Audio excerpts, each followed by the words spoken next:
अपने पसंदीदा शो के फुल एपिसोड देखने के लिए अभी डाउनलोड करें दंगल प्ले ऐप।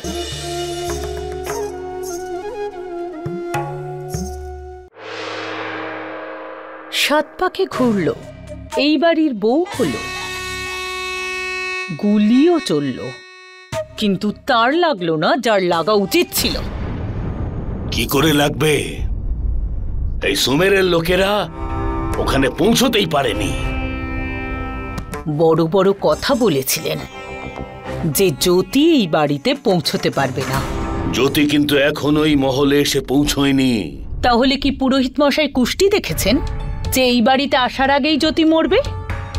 যদি জ্যোতি এই বাড়ির চৌকাঠ পার করে তাহলে মনে রাখবেন মেয়র সাহেব, আমি কিন্তু চুপ করে থাকবো না। আর যদি আমি মুখ খুলি তাহলে তার পরিণাম আপনি জানেন।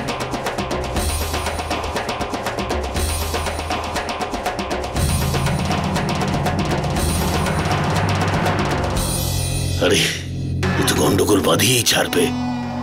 সুমের, কি করে বোঝাবো তোমার কাকিমাকে?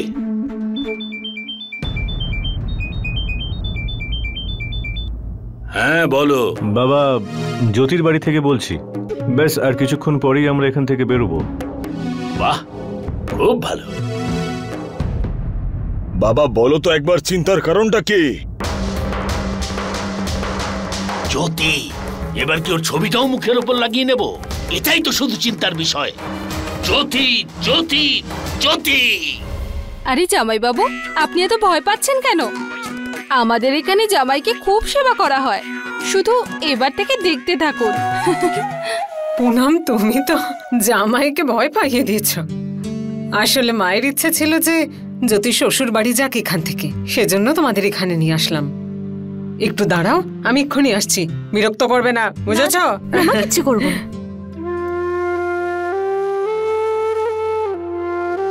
কমল, তাকিয়ে দেখ, আজ তোর স্বপ্ন পূরণ হয়েছে। তোর জ্যোতিকে কোণের সাজে কত সুন্দর দেখাচ্ছে। আমি জানি তুই দেখছিস। আরে আশীর্বাদ কর জ্যোতিকে, আজও শ্বশুর বাড়ি যাবে।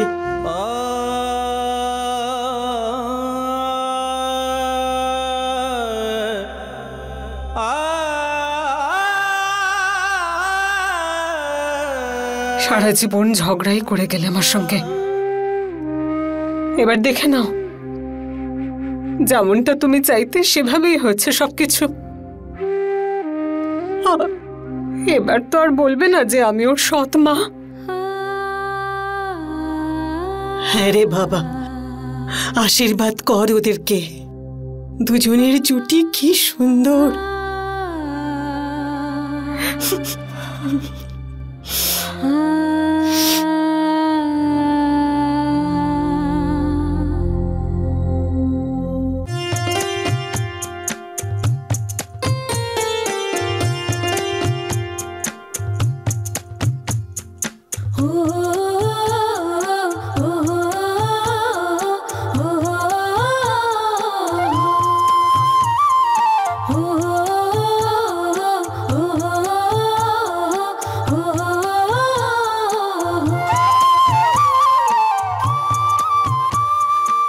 মিছিমিছি ভয় পাচ্ছিলে জামাই বাবু, আমরা তো তোমার ওয়েলকাম করছিলাম। হ্যাঁ, তোমার এই মুখের দিকে তাকিয়ে না আমার কিরম একটা যেন ভয় লাগছে। আরে জামাই বাবু, বিয়ের লাড্ডু তো খেয়েই ফেলেছেন, এখন কেন ভয় পাচ্ছেন? নিন ভিতরে আসুন। ঠাকুমা, এর পরের সব প্রোগ্রাম কিন্তু আমরা সেট করব, আর জামাই বাবু কিন্তু আমাদের সাথেই থাকবে। ঠিক আছে, এসো বাবা, এসো।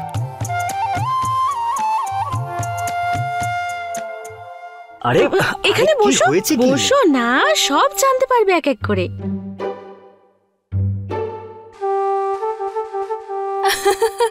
এসো এসো। সুশোভা, দরজাটা বন্ধ করে দাও। সবকিছু রেডি তো? হ্যাঁ হ্যাঁ পাক্কা? রেশমি কোথায় আছে দেখতে পাচ্ছি না কেন? দিদি তুমি এখন রেশমির কথা ভেবো না, আমরা একটা খেলা খেলতে চলেছি। কি খেলা? তুমি শুধু আমাদের সঙ্গে থেকো, রেশমিও চলে এসেছে। তাড়াতাড়ি এসো। সবকিছু রেডি হয়ে গেছে তো? পাক্কা? তাহলে রেডি? হ্যাঁ ইয়েস।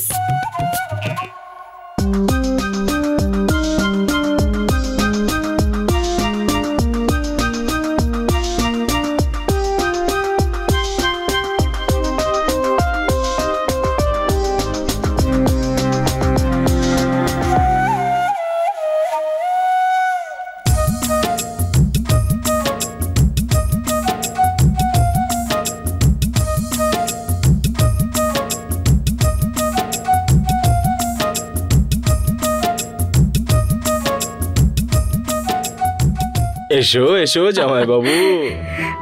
দেখছো কি জামাই বাবা, এটা একটা খেলা। যদি কনেকে সঙ্গে নিয়ে যেতে হয় তার আগে কনেকে চিনে নিতে হবে।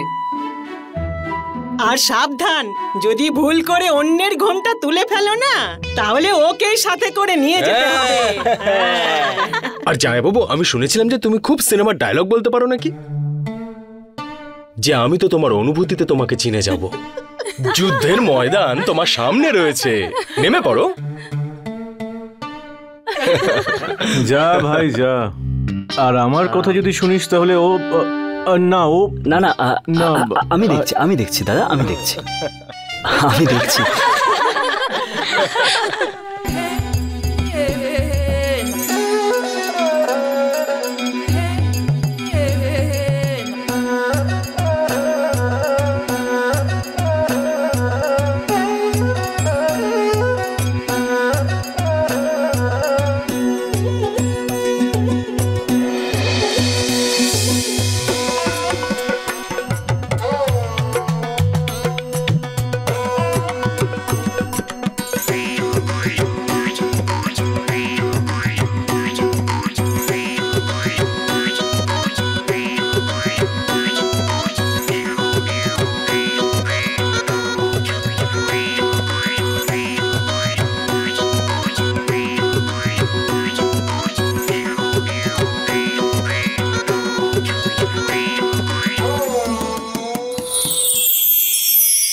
জিতে গেছে তো কি হয়েছে, আমাদের পাওনা দিতে হবে। আমি তো জিতে গেছিলাম, তারপরে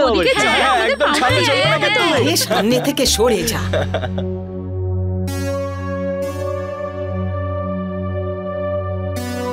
দীপু?